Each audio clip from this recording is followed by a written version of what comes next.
L'avez-vous vu entrer au temple, cette veuve? Madame Chose, comment elle s'appelle déjà? Peu importe. Elle préfère probablement rester anonyme.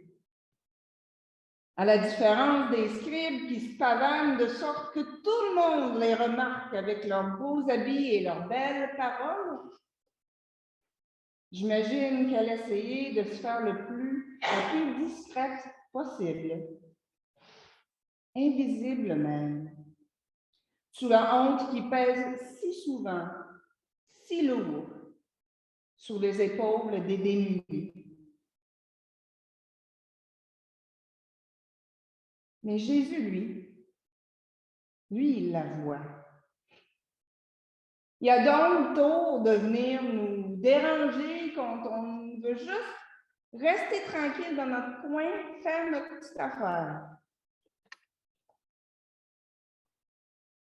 Cette veuve ne faisait rien de remarquable. Et soudain, tous les projecteurs sont braqués sur elle. En vérité, je vous le déclare, cette veuve pauvre a mis plus que tous ceux qui mettent dans le tronc, car tous ont mis en prenant sur leur superflu. Mais elle a pris sur sa misère pour mettre tout ce qu'elle possédait, tout ce qu'elle avait pour vivre. Marquez bien, Jésus ne dit pas ici « allez et faites de même ».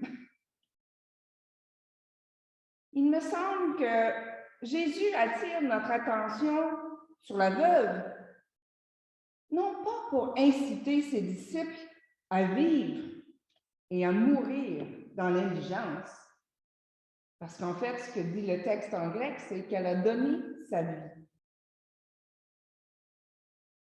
Je pense que Jésus veut plutôt mettre en lumière l'hypocrisie des scribes.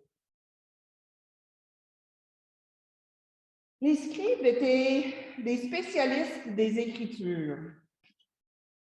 Ils devaient les interpréter et enseigner aux autres comment vivre selon les commandements de Dieu, pour le bien de tout le peuple.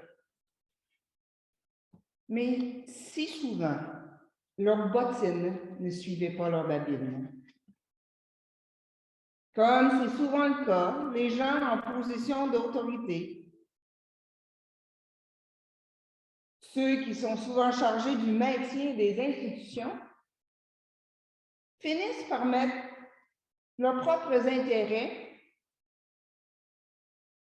avant le bien commun. Voilà pourquoi ils ont Jésus à l'œil. Ce matin, nous nous retrouvons avec Jésus à Jérusalem, dans les derniers jours de sa vie. Et il est pris dans un gros débat avec l'establishment religieux qui cherche désespérément à le faire arrêter.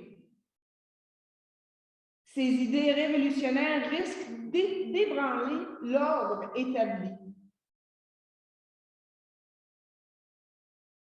Prenez garde aux scribes qui tiennent à déambuler en grande robe et être salués sur les places publiques, à occuper les premiers sièges dans les synagogues et les premières places dans les dîners.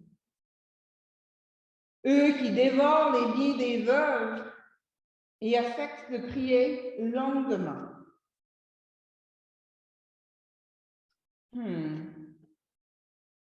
Qu'est-ce qu'il enseigne, ces scribes? Que trouvaient-ils dans la loi de Dieu pour justifier leur mainmise sur les biens des veuves? Leur mettait-il de la pression directe ou indirecte pour qu'elles fassent de grosses offrandes au temple? Et pourquoi attachent-ils tant d'importance à un bâtiment qui de toute façon finira un jour par s'écrouler. Et où trouvait-il l'argent nécessaire pour ses beaux habits et ses dîners somptueux? Était-il comme ces vendeurs d'indulgences du 16e siècle ou les téléévangélistes des temps modernes qui promettent des faveurs, des miracles même, en échange de tout don de 25 $ ou plus?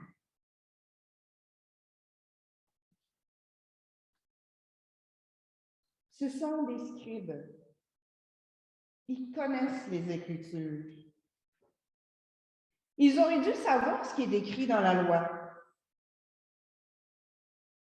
En réponse à tout ce que Dieu a fait pour son peuple,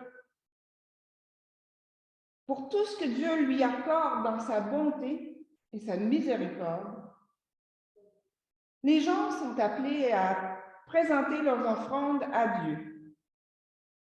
Les prémices et la dîme. Les prémices, c'est la première partie. Dans l'Action de grâce, nous sommes appelés à offrir la première partie de ce que nous avons, pas notre dernière scène. La loi de Dieu ne contraint pas à vivre dans la mendicité et dans l'insécurité alimentaire. Encore moins à tout donner, à donner tout ce qu'on a pour vivre, pour soutenir les institutions religieuses. Au contraire, une partie des dons doit soutenir les veuves et les orphelins. Le système religieux doit soutenir les pauvres et non l'inverse. Prenez garde à tout système qui dépouille les gens au point où il ne leur reste plus qu'à mourir, parce qu'il ne reste plus rien qu'à mourir. La veuve a donné sa vie. Ce qu'il faut voir dans l'offrande de la veuve, me semble-t-il, c'est qu'elle préfigure le don que Jésus s'apprête à faire. Ici, c'est la veuve et non les religieux qui est signe du Christ. C'est ainsi que notre vie doit imiter celle de la veuve. En évoquant la vie du Christ, lui qui s'est donné pour nous, lui qui s'est dépouillé lui-même pour nous sortir des aberrations systémiques qui permettent aux riches et aux puissants de ce monde de se pavaner dans l'opulence, alors que d'autres vivent et meurent dans l'indigence la plus totale.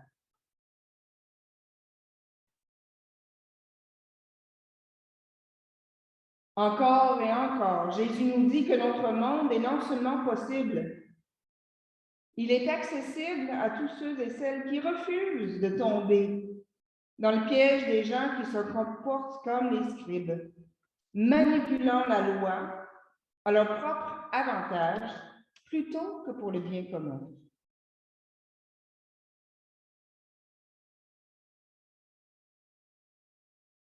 Comment est-ce que notre vie est signe du Christ? À quel sacrifice sommes-nous prêts pour le bien commun? À quelle vie sommes-nous prêts à renoncer afin que le plus grand nombre, aujourd'hui, demain et après-demain, ait accès à une vie nouvelle et abondante? Tout à coup, je vois l'offrande de la veuve sous un autre jour. Elle n'a pas donné grand-chose. 2 pièces de monnaie. C'était ce qu'elle avait pour vivre. Son offrande, c'était ce qui la faisait vivre. Alors nous, qu'est-ce qui nous fait vivre? Qu'est-ce qui nous donne de l'élan, de la vitalité, de l'énergie?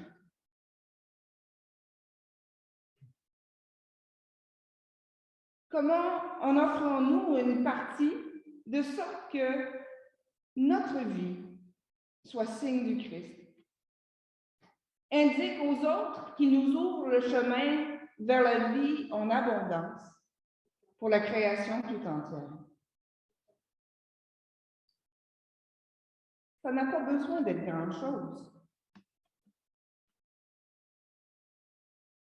Ce qui pèse le plus dans la balance n'est pas le nombre de zéros attachés à notre don, mais le degré auquel, par la grâce de Dieu, les dons de notre vie sont signes du Christ.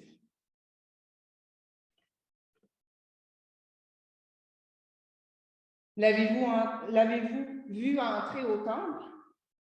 La pauvre veuve? Le nouveau diplômé qui n'avait pas encore déniché son premier boulot dans son domaine? La mère monoparentale qui craignait que ses enfants dérangent? La jeune femme qui ne savait pas si c'était correct de se présenter au temple en jean?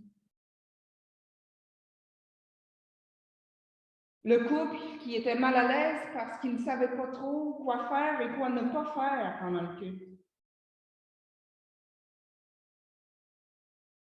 Comme la veuve, ils étaient fort probablement toutes et tous un peu gênés.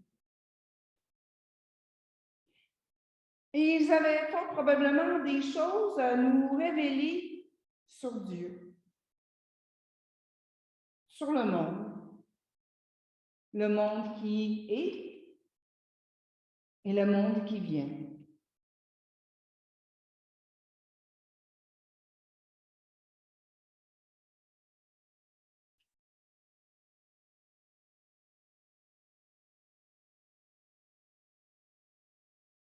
Et comment notre communauté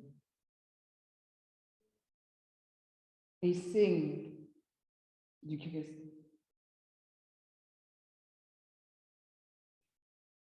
Il est vrai que souvent l'establishment religieux de notre époque nous envoie le message que seules les communautés riches et influentes ont plus de valeur que les pauvres.